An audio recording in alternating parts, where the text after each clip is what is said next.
요한복음 7장 25절에서 36절까지 말씀입니다. 예루살렘 사람 중에서 어떤 사람이 말하되 이는 그들이 죽이고자 하는 그 사람이 아니냐. 보라, 드러나게 말하되 그들이 아무 말도 아니하는도다. 당국자들은 이 사람을 참으로 그리스도인 줄 알았는가? 그러나 우리는 이 사람이 어디서 왔는지 아노라. 그리스도께서 오실 때에는 어디서 오시는지 아는 자가 없으리라 하는지라. 예수께서 성전에서 가르치시며 외쳐 이르시되 너희가 나를 알고 내가 어디서 온 것도 알거니와 내가 스스로 온 것이 아니니라. 나를 보내신 이는 참되시니 너희는 그를 알지 못하나 나는 아노니 이는 내가 그에게서 났고 그가 나를 보내셨음이라 하시니 그들이 예수를 잡고자 하나 손을 대는 자가 없으니 이는 그의 때가 아직 이르지 아니하였음이라. 무리 중에 많은 사람이 예수를 믿고 말하되 그리스도께서 오실지라도 그 행하실 표적이 이 사람이 행한 것보다 더 많으랴 하니 예수에 대하여 무리가 수군거리는 것이 바리새인들에게 들린지라. 대제사장들과 바리새인들이 그를 잡으려고 아랫 사람들을 보내니 예수께서 이르시되 내가 너희와 함께 조금 더 있다가 나를 보내신 이에게로 돌아가겠노라. 너희가 나를 찾아도 만나지 못할 터이요 나 있는 곳에 오지도 못하리라 하시니 이에 유대인들이 서로 묻되 이 사람이 어디로 가기에 우리가 그를 만나지도 못하리요 헬라인 중에 흩어져 사는 자들에게로 가서 헬라인들을 가르칠 터인가. 나를 찾아도 만나지 못할 터이요 나 있는 곳에 오지도 못하리라 한 이 말이 무슨 말이냐 하니라. 아멘. 지난주에 주간에는 우리 교단 총회가 있어서 제가 좀 다녀왔고요. 또 주중에는 옥상에 방수 공사를 했습니다. 우리 강집사님과 또 이제 페인팅 전문가 한 분이 오셔서 화요일 날 초보를 바르고 또 목요일 날 또 바르고 그래서 오늘 이제 세 번째 바르려고 했는데 목요일 날 너무 두껍게 발라놔서 아직 조금 덜 굳었다. 그래서 완전히 좀 굳은 다음에 합시다. 그래서 요 일정은 조금 연기가 될 것 같아요. 그래서 아마 이번 주 중에 날 좋은 날, 뭐 목요일이나 금요일 이렇게 해서 하면 좋을 것 같습니다.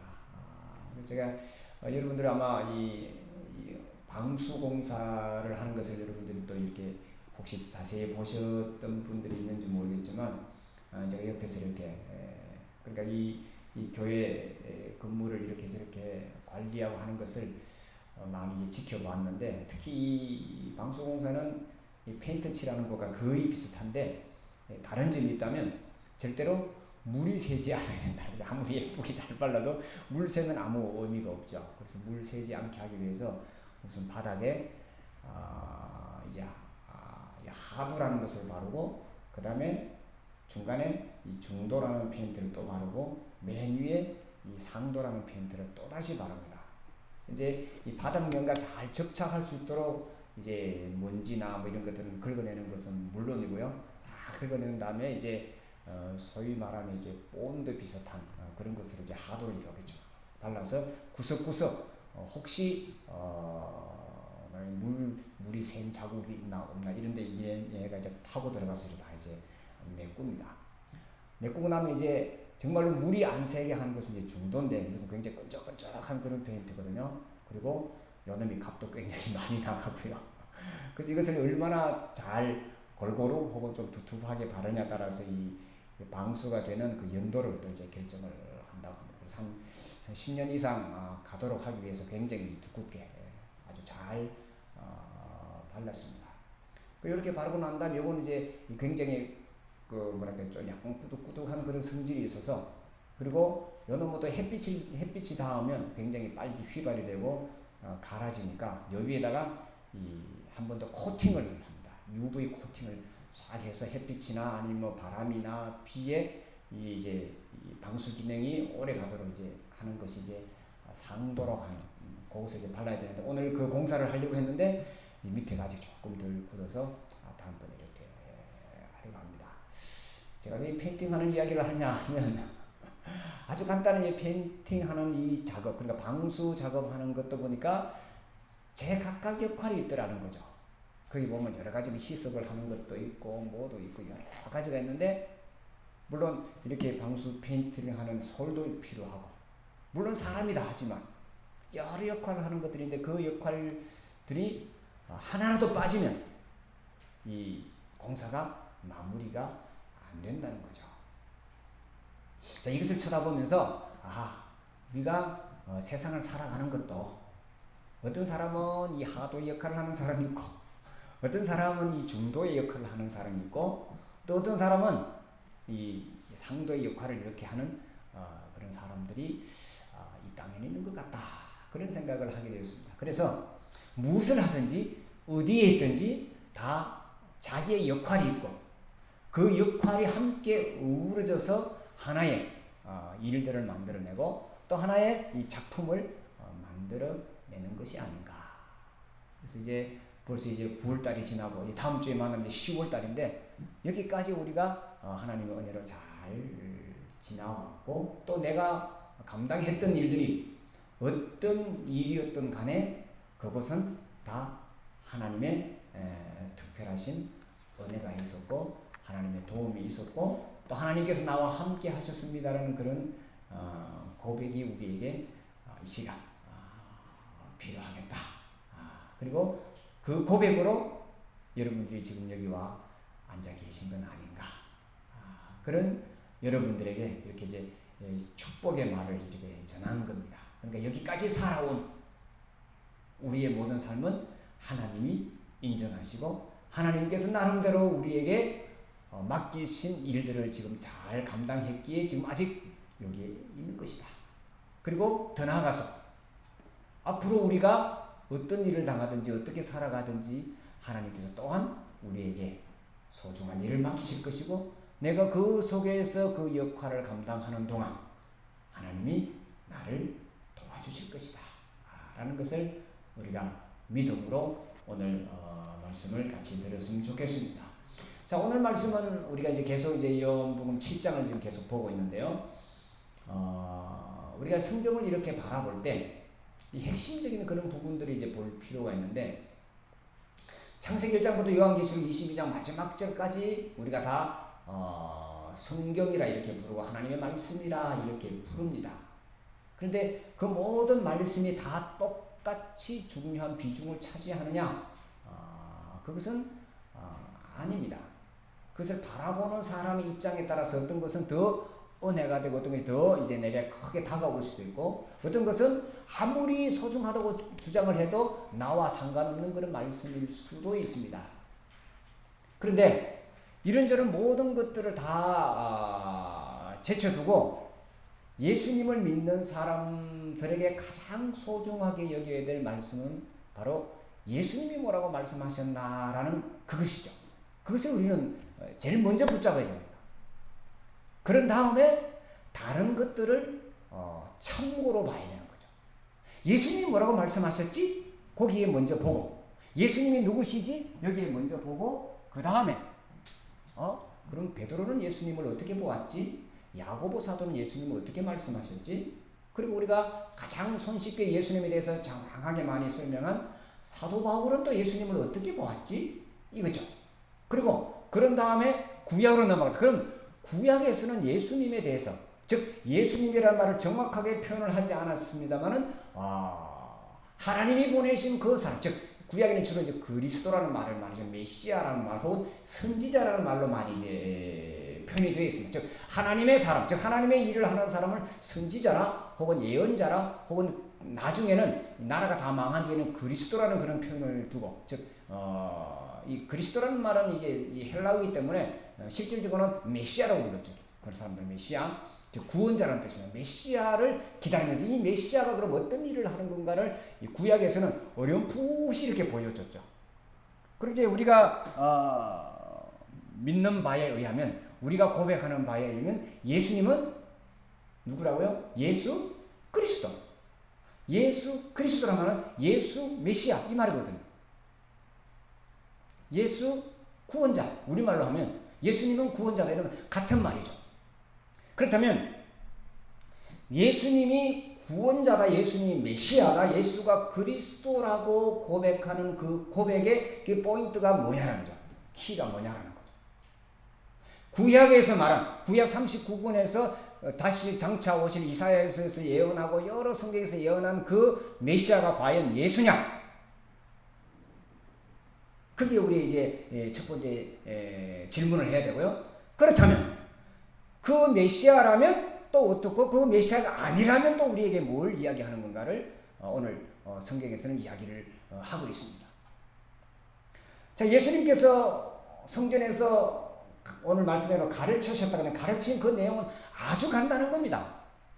당시의 그 율법과 그리고 당시의 그 정치적인 것과 당시의 그 사회적인 그 모든 것을 핵심적인 문제를 툭 던지셨는데, 그것은 다름 아닌 하나님께 나아가는 방법과 그리고 이 땅에 살아가는 그 방법을 아주 간단하게 말씀을 하셨어요.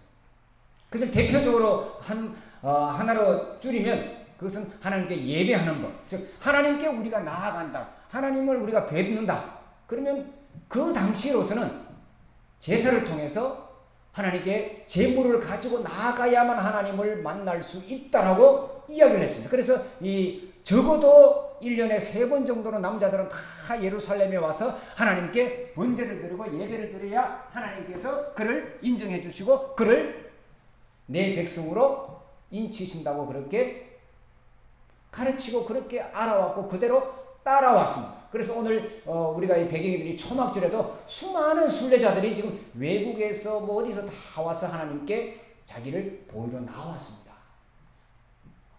근데 예수님께서는 꼭 그럴 필요가 없다라고 말씀하셨어요.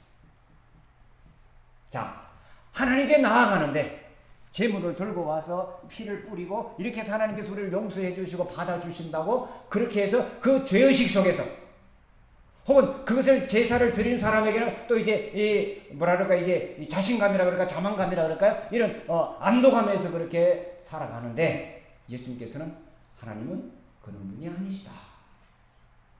오늘 우리가 교도문 읽은 내용을 보면 내가 너의 수소나 너의 순양을 탐내는 자가 아니다, 이렇게 예수님 하나님께서 말씀합니다. 분명히 그 구약에도 핵심적인 내용 그대로 있습니다.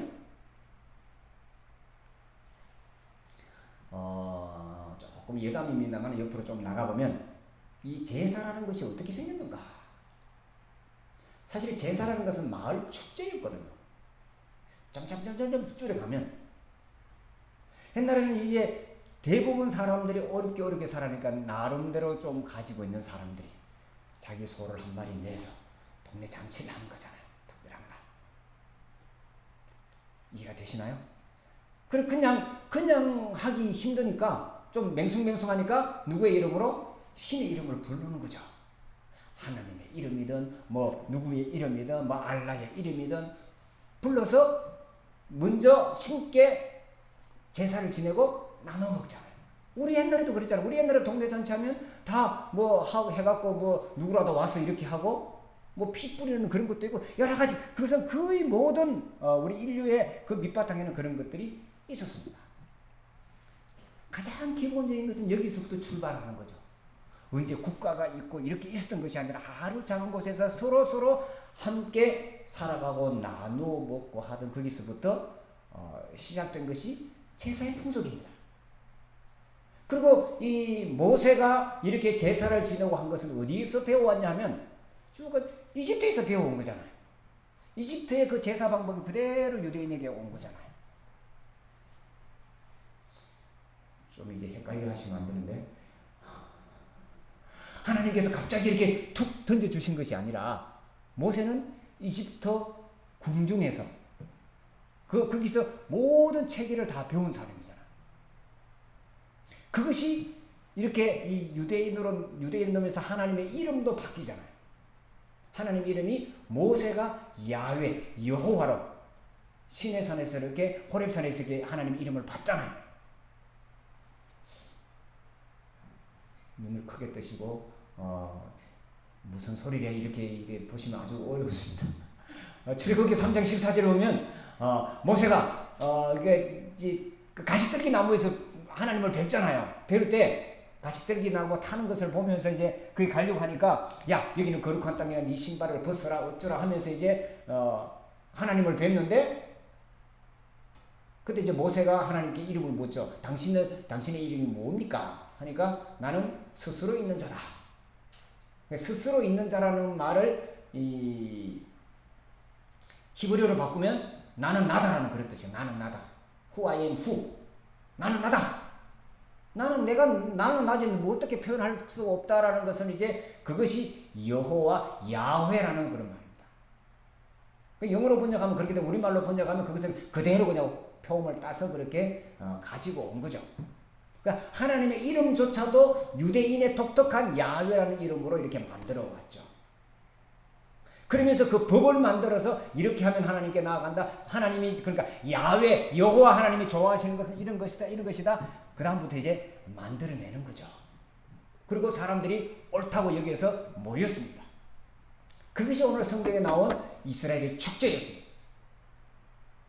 근데 안타깝게도 이 축제는 언제 끝이 납니까?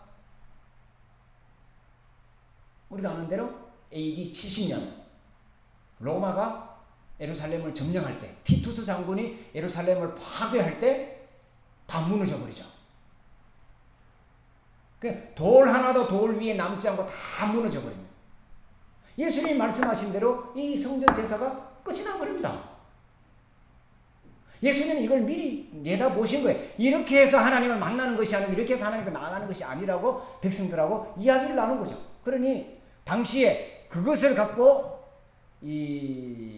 지배하고 그것을 갖고 백성들을 통제했던 그 기반이 다 무너져 버린 것입니다. 또 하나 이 율법의 문제에서 가장 핵심적인 것이 안식일의 문제잖아요.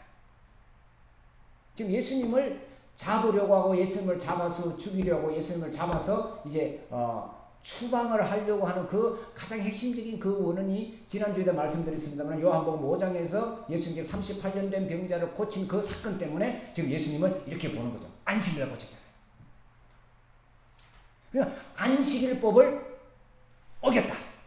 즉 율법을 어긴 율법 중에서 가장 소중하게 붙들고 있는 게 안식일법이잖아요. 그래서 안식일법으로 인해서 사람들이 특히 유대인들은 이 한 공동체를 만들었는데 이 안식일법까지 바리새인들이 볼 때는 거부한 것으로 어긴 것으로 봤습니다. 근데 우리가 지난주에 살펴본 대로 예수님께서는 그게 아니라 안식일법을 어기고 범한 것이 아니라 안식일에 정신을 세운 것이라고 예수님께서는 말씀하셨습니다. 자, 우리가 신앙생활하고 우리가 뭘 할 때 항상 핵심적으로 봐야 될 것은 그에 있는 정신이 뭔가, 왜 하나님께서 이렇게 말씀하셨을까를 보면 정확하게 우리의 길을 잃지 않습니다.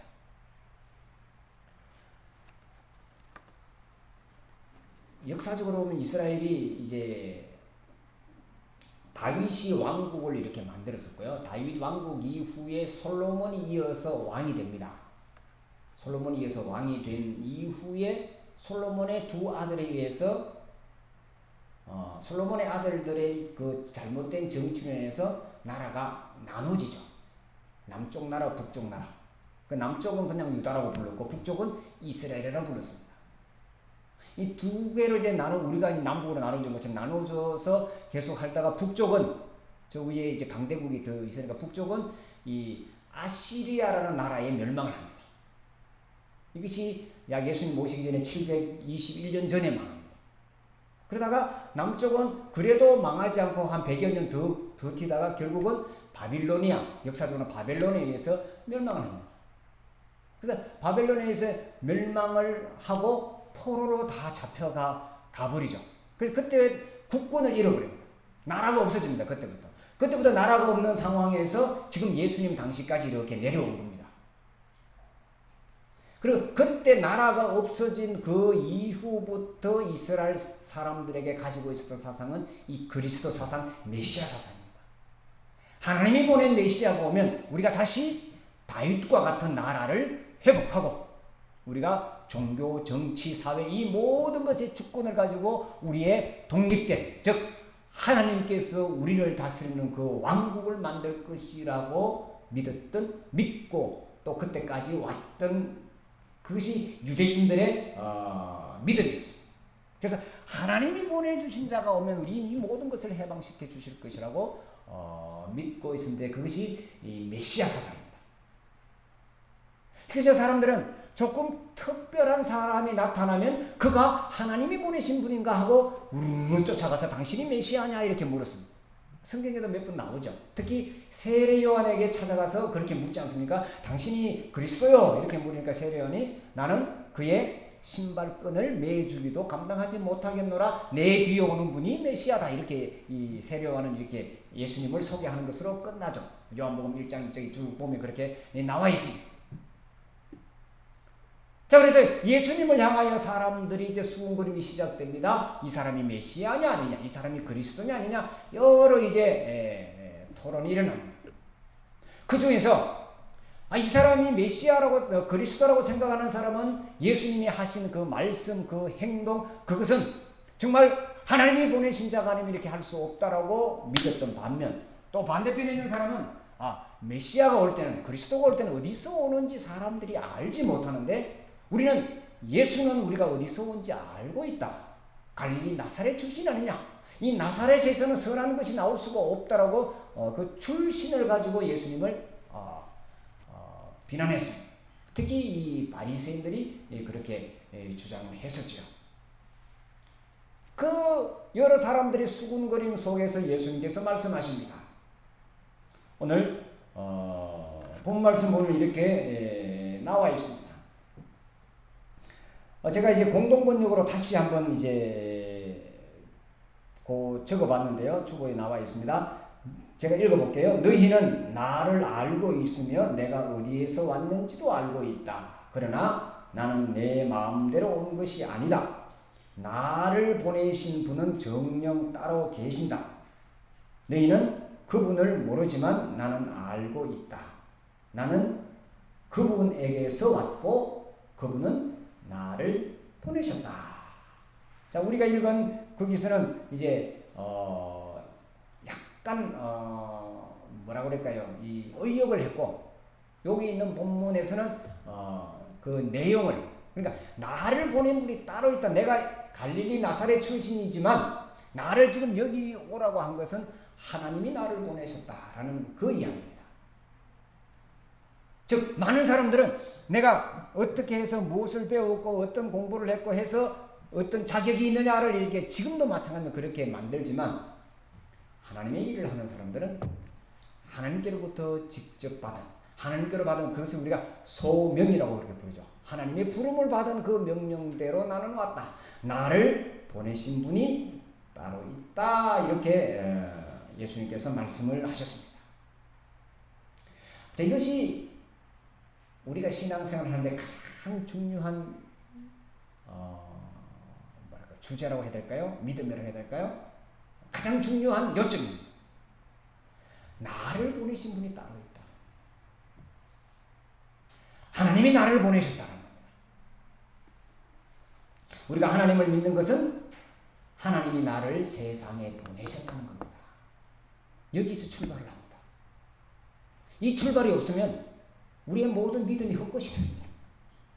우리가 어떤 일을 하고 어떤 일을 이루어 놓았다 할지라도 그것은 아무 의미가 없습니다. 하나님이 나를 보내셨다는 것은 내가 지금 살아가고 있는 이것이 하나님의 뜻이라는 겁니다. 내가 잘났든 못났든 많이 가졌든 못 가졌든 건강하든 건강하지 않든 남자든 여자든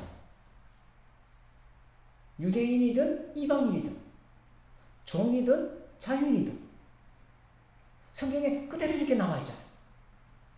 이것이 가장 핵심적인 그리고 개인의 믿음에서도 이것이 가장 중요한, 하나님이 나를 보내셨다. 즉 내가 이 땅에 온 것이 그냥 우연히 혹은 뭐 어떻게 해서 뭐 누구로 뭐 이렇게 된 것이 아니라 하나님이 꼭 필요해서 나를 꼭 필요한 때에 거기에 나를 보내셨다. 아멘인가요? 그러면 내가 지금 여기에 있는 것도 하나님이 꼭 여기에 필요해서 나를 지금 이 자리, 이 시간에 있게 하셨다는 고백입니다. 그러면 우리가 이 땅을 떠나는 그 모든 시간 동안 하나님이 나와 함께 하신다. 비록 내가 하나님의 뜻을 100% 실천하지 못하고 우왕좌왕 할 때라도, 내가 하나님을 버리는 일이 있어도 하나님은 절대로 나를 버리시지 않고 붙들고 계시더라는 겁니다. 그것이 우리의 믿음의 고백입니다. 예수님께서 그걸 말씀하십니다. 하나님이 나를 보내셨다. 예수께서는 그리스도가 어디서 오는지를 알지 못하는 것은 내가 사람에게 혈통으로나 혹은 족보적으로 나온 것이 아니라 하나님에게서 왔기 때문에 그렇다라고 말씀하셨습니다.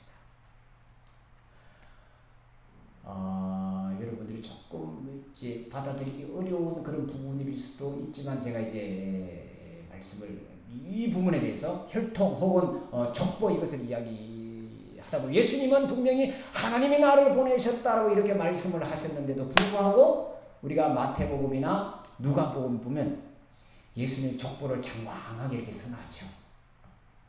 기억하죠? 아브라함의 후손 예수 그리스도의 새끼라.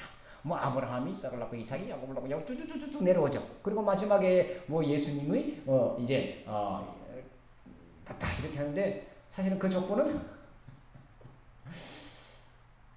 어떤 시점에서 왜 들어갔는지 모르지만 지금도 굉장히 헷갈리고 굉장히 무슨 의미를 주는가 우리가 성탄절 때 많이 이제 나누고 있습니다만은, 사실은 예수님의 이 말씀에 의하면 그런 것들은 사실은 별 의미가 없는 거죠. 그리고 누가복음에 보면 저기까지 하나님까지 올라가잖아요. 뭐 이렇게 하나님으로부터 예수님이 오셨다고 이렇게 또 이제 나와 있고, 아마 이것은 마태복음 같은 경우는 이 유대인들에게, 즉 율법을 아는 유대인들에게 예수님을 설명하기 위해서 예수님의 족보를부터 시작해서 예수님을 이렇게 예수가 그리스도라는 것을 가르치기 위한 그 방편이 아니었을까, 이렇게 생각을 해보고, 또 예수님께서 이 성경이 완전히 우리에게 인정될 그때는 로마 시대였고, 약 AD 약 400년 가까이 된 392년에 이제 정식 이제 이렇게 신약 같은 경우는 인정이 되니까요. 그 당시 어떤 상황과 배경에 굉장히 영향을 받았을 것이다, 이렇게 생각을 해봅니다. 왜냐하면 이 두 개가 충돌되니까, 충돌되는 부분들을 여러분들이 그렇게 이해를 하시면 될 것 같고, 자, 충돌이 될 때는 다 빼버리고 뭘 우선으로 보면 돼요? 예수님이 뭐라고 말씀하신가를 보시면 돼요. 성경에 충돌되는 부분이 한두 가지가 아닙니다. 어마무시하게 많습니다. 다 골라낼 수 있는 가장 큰 잣대라고 해야 될까요? 렌즈라고 해야 될까요? 딱 바라보는 것은 예수님이 뭐라고 하셨는가? 이렇게 말씀을 하셨습니다. 자, 다시 말씀드립니다. 예수님께서는 나를 보내신 분이 따로 있다. 그분은 내 아버지 되시는 하나님이시다. 이렇게 말씀을 하셨습니다. 자, 또 한 가지 더 짚고 넘어갈 것은, 예수님은 자신을 향해서 그리스도다 혹은 메시아라고 하신 적이 없습니다. 별로 안 좋아했습니다. 왜냐하면 유대인들이 기다리던 메시아 그리스도는 뭐였어요? 앞에서도 말씀드렸지만 다윗과 같은 왕국을 다시 회복하는 것이었습니다. 다윗 왕국의 회복입니다. 지금도 이스라엘은 다윗 별을 가지고 자기 국기로 삼고 있잖아요. 지금도 이스라엘 나라는 그것을 회복을 원하고 있습니다. 지금도 그렇습니다. 정치적으로 그렇습니다. 근데 예수님은, 근데 아이러니하게도 유대인들은 예수를 믿어야 합니다. 지금 안 믿어요. 인정을 안 해요. 아직 그리스도가 안 왔다고 그들은 생각을 하는 거예요. 역사적으로 그런 거예요. 자, 나를 보내신 분이 따로 계시는데 그분은 하나님 아버지다. 나를 보내시는 그분은 참되시다. 이 참여란 말은 진리란 말인데 진리가 되신다. 그러니 나를 보내신 그분이 옳기 때문에 지금 내가 하는 이 일이 옳다. 이게 예수님께서 우리에게 보여주시려고 하는 믿음 혹은 신앙, 우리가 따라가야 될 길이라는 거죠. 나를 이 땅에 보내신 하나님은 옳은 분이시다. 그러면 나는 옳다. 내가 하는 일도 옳다. 내가 하는 모든 생각과 내가 하는 모든 것들도 옳은 하나님 편에 나는 서 있는 자다. 이해가 되시죠? 자, 넘어가 보십시다. 제가 좋아하는 분 중에 한 분인 이 톨스토이가 이 종교라는 말을 이렇게 써놓은 게 있어서 제가 한번 옮겨 나와봤습니다. 종교란 사람과 영원하신 하나님과의 관계를 설정하는 것이다. 다시 말하면 종교란 우주 만물의 근원인 하나님과 사람의 관계, 그 관계에 생기는 사명 혹은 그 사명으로부터 나오는 행동의 규칙을 결정하는 것이 종교이다. 나를 보내신 그분에 대한 확실한 믿음, 확고한 정의가 일어나면 그 다음부터는 자동적으로 거기에 따른 사명, 소명에 따라서 행동하게 되어 있다는 거죠. 이게 제대로 안 되면 흔들린다는 거죠. 나를 보내신 그분이 분명히 나에게, 그리고 그분은 옳다, 그분은 참되다. 그러니 내가 지금 믿는 것, 내가 지금 하는 것, 내가 지금 이 땅에 살아가는 그 모든 것들은 하나님이 내 편이 되어 주신다는 거죠. 그러니 내가 뭐라고요? 나는 옳은 길을 가고 있고 앞으로도 갈 것이라는 겁니다. 자, 예수님을 이제 잡으려고 사람들을 보냈는데 예수님을 잡고자 했지만 사람들 때문에 잡지 못합니다. 자, 예수님께서 이렇게 이제 내가 하나님 거로부터 왔다라는 그 말씀을 전하자 사람들 가운데, 무리들 가운데 또 수군거림이 있었습니다. 궁시렁궁시렁거리고 어떤 사람은 옳다 그러다 이렇게 갑론을박이 일어납니다. 여기서 말하는 무리라는 것은 이제 축제 기간에 전체가 모인 이 필그림, 즉 순례자들을 이야기합니다. 그 당시 거기에 살았던 사람들이 아니라 주로 예루살렘 사람들이 아니라 주로 외부에서 온 많은 사람들이 이렇게 이야기합니다. 그리스도께서 오실지라도 이분이 말한, 예수가 말한 것보다 더 큰 말을 할 수가 없을 것이다 라고 이야기했습니다. 자, 이 말은 뭐냐면 조금 전에도 말씀드렸지만 그들이 말하는 그리스도라는 것은 이스라엘의 회복입니다. 다윗 왕국의 회복이었습니다. 그런데 예수님께서 말씀하신 것은 짠짠하게 예루살렘의 회복, 다윗의 왕국의 다시 건설이 아니었습니다.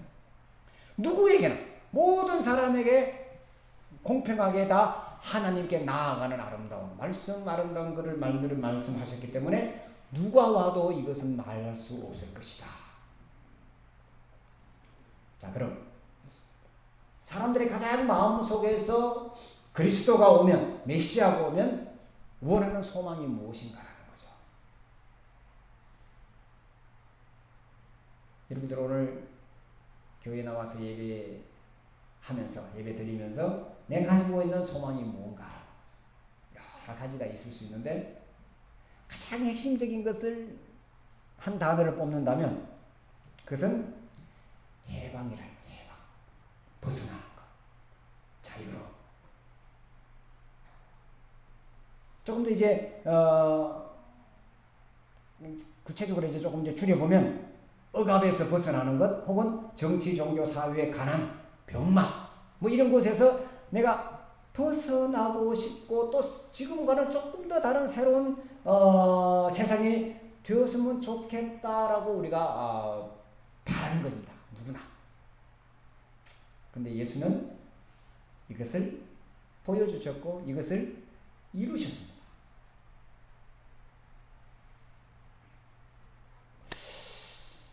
예수님께서 이 땅에 오셔서 가르쳐 주시고 보여주신 것은 굉장히 간단한 겁니다. 아주 단순한 겁니다.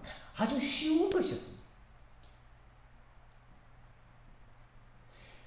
예수님의 말씀을 따르면, 예수님의 말씀을 믿으면 자유를 얻는다고 말씀하셨고 진리 가운데 있을 것이라고 말씀을 하셨습니다. 당시에 예수님은 율법에서의 자유를 말씀하셨고 제사에서의 해방을 말씀하셨습니다. 가장 큰 이슈였고 가장 큰 짐이었던 이 짐을 다 풀어버렸습니다.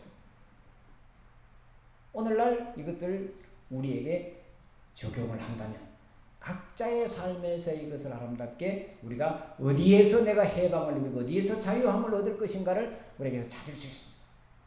모든 관습과 억압과 나름대로 내가 세운 그 모든 규칙과 그런 것들이 예수께서 말씀하셨던 이 진리 속에 우리가 들어가면 좋겠습니다.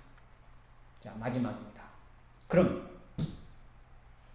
예수님이 가르쳐 주시고 예수님이 보여주셨고 예수님께서 우리가 해방과 자유와 그리고 모든 억압에서의 풀려남을 말씀하시는데 그 모든 것들을 이룰 수 있는 그 모든 것을 이루는 그것이 뭔가? 사람들이 예수님을 잡고자 했으니까 잡으려고 막 이제 할 때 예수님께서 하신 말씀이 있습니다.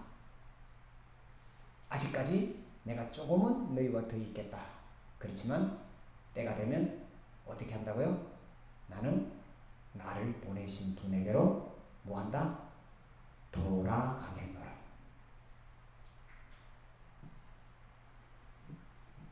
지금은 아직 내게 허락된 시간을 여기서 더 보내지만 결국 나는 돌아갈 것이다. 자, 이게 우리 믿는 사람의 우리 믿음의 가장 핵심입니다. 돌아간다. 이것만 있으면, 이 확신만 있으면 두려울 게 뭐 있으며 못할 게 뭐 있으며 어려울 게 뭐 있으며 돌아가. 제가 자주 인용하는 누가복음 15장에 보면 탕자의 비유가 나옵니다. 돌아가면 다 해결됩니다. 그렇잖아요. 돌아가겠노라. 지금은 아직 내가 할 일이 있어 조금 더 너희와 있겠지만 나는 돌아갈 것이다. 가장 아름다운 그 시간 속으로 나는 돌아갈 것이다. 어떤가요? 여러분은 저 물론 돌아가는 존재잖아요. 지금 돌아가고 있잖아요.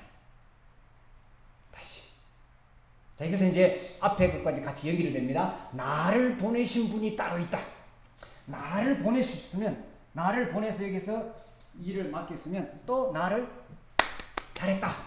이제 그만 와라. 그때 우리가 쭈뼛쭈뼛 하면서 갈 것인가, 감사하면서 갈 것인가, 기뻐하면서 갈 것인가. 자, 다시 누가복음 15장 보면 그는 둘째 아들은 모든 걸 다 없애버리고 다 허비하고 내가 여기서 굶어 죽게 되었구나. 내가 아버지 집에 가서 종노릇이라도 해야 되겠다라고 돌아갑니다. 그 아버지의 태도가 어떻습니까? 어떻게 나와요? 소위 버선발로 쫓아나오잖아요.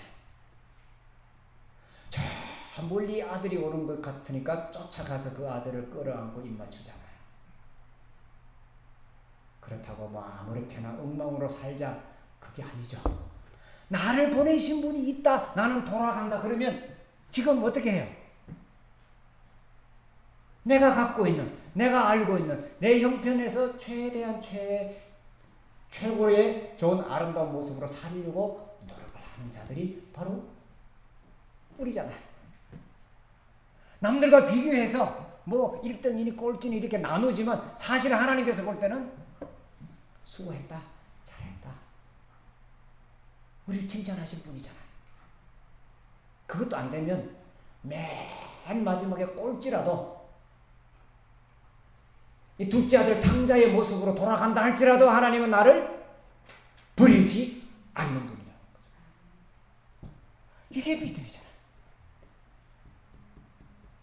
자, 말씀을 마칩시다. 예수님은 하나님이 나를 보내셨다.